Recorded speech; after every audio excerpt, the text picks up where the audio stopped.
سعر المتر في المطابخ الألمونتية للعمولة على أتقل مواصفات موجودة في السوق.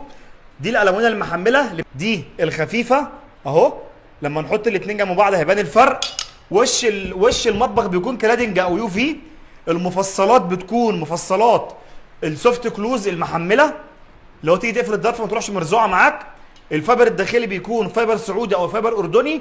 سعر المتر شامل المعاينة في حالة التنفيذ والطلوع والتركيب عند العميل، وشغالين بفضل الله على كل مستوى مصر. اي محافظه ان شاء الله باذن الله شغالين فيها باذن الله.